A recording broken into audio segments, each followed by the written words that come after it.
Good day to all the distinguished guests. Firstly, it's been a while.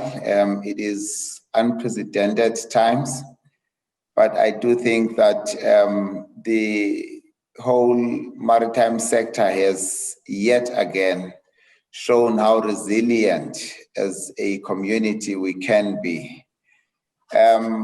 Maybe before I get started, from South Africa, it is particularly to thank the leadership of IMO, particularly the Secretary General, but also to thank the industry partners, what we call the shipping community. But I think more importantly, to appreciate the work of the seafarers. And this is all on behalf of the people of South Africa, because it is through that alliance that you are able to keep our economies going and to have the world as we know it. From the South African perspective, we obviously were taken by surprise by the events leading up to the pandemic, which materialized very quickly. We realized on the onset that we were going to require very, very swift measures to deal with what was becoming a nightmare on our hands. The principle that we used as a country was the one that said it is the people who move the virus and not the cargoes.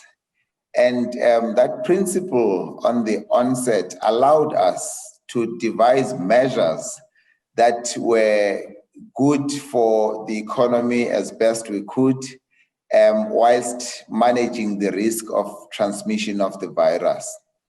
You will recall that in March, us being in the Southern Hemisphere, we were in the middle of our cruise tourism season at the time. So we were confronted with no fewer than 20 cruise ships that were either in our ports or in our waters on their way to our ports. And we had no fewer than more than 2,000 seafarers by broad definition, including those hospitality workers on cruise ships. So we needed then to quickly react, because here was a crisis developing in our hands. Now, what we then did was to coordinate. We set up a task force. That task force included the administration, which is ourselves, the South African Maritime Safety Authority. It also included the port authorities, as well as the Department of Transport. And we formed the core, the nucleus of the response team to the maritime sector. Government itself had a much broader working group comprising various government departments.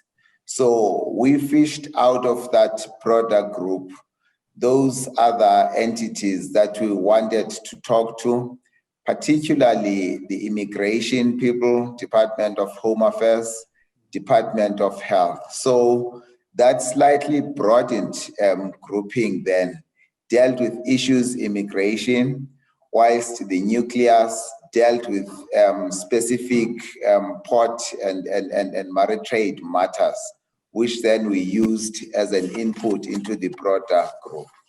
One thing that worked quite well for us is that then the country adopted a risk-based, risk-adjusted national response.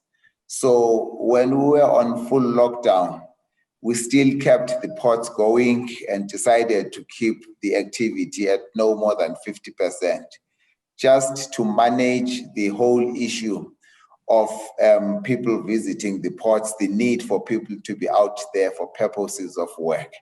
And we've been continuously adjusting that as we went along. We then, when we were confronted, once we had dealt with the situation pertaining to the cruise industry, we were still confronted with the situation pertaining to crew change. The difficulty we had at the time was the difficulty that the airline industry was not working. There was no connectivity. So we were hampered in that regard. But what we then did was to designate all medical evacuations. We are at the confluence of a very big shipping route, your east-west and west-east traffic. So we were always required, particularly to give assistance to all those seafarers that required medical assistance. And in this regard, we assisted more than 50 seafarers on shipping traffic that has got nothing to do with South Africa. But because in terms of SOLAS, once it is medical evacuation, in terms of our search and rescue, we have a duty to respond. So there were never restrictions there, as well as to those seafarers whose destination was South Africa, such that once they disembarked on the ships, they didn't need any onward air travel. Then we could isolate those. So we were always open for those, which would mainly be citizens. So we managed to work a protocol. The one thing that became quite important all the while, and I think this is where we kept checking with ICS and others, was our system of marine notices. In this period, we have issued no fewer than about 12 marine notices, because we consider that the communication with the industry was very, very critical, such that it was clear what it is we are agreeing to and for what reason, and what it is that we could not necessarily agree to at a point in time and for what reason. And it all derived from our risk-based approach. We now have designated a focal point which is within SAMSA, the Maritime Safety Authority. So all those requests go through that focal point. I will share the detail of that. They can be contacted by email, because then we make it our duty to coordinate internally. We have repatriated about 2,200 seafarers in the broad definition. That means including those hospitality workers on cruise ships. And some were returning only to South Africa. A handful would have been on their onward journey.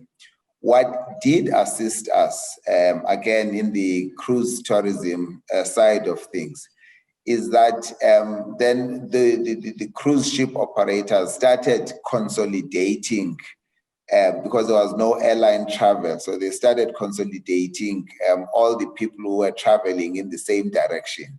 And for as long as there was a guarantee that there was a means to travel on the onward journey, then we did not restrict that. I must be honest that this is when you see international cooperation at play. And in our instance, it worked very, very well. So we now are in a situation where we do allow for crew change. We have our protocols, we have our focal point. We tend to apply the risk-based approach to each one of the cases that we get confronted with. Those cases that are outside what you ordinarily allow, that you will be allowed to do crew change if there is an onward flight confirmed.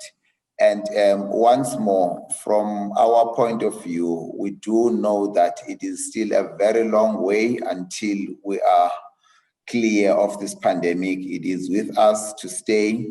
And so, but we cannot afford a situation where we are not being helpful to the situation, particularly that situation that pertains to our seafarers. And once more, wish to thank IMO for all the work that you've done. We've derived a lot of guidance from the MSC circulars and all the other instructions that are coming out of the IMO. So we've used a great deal of the work that has been produced by the IMO to fashion our solutions and hope that those solutions somewhat tend to ease the burden to the international shipping community. Thank you very much.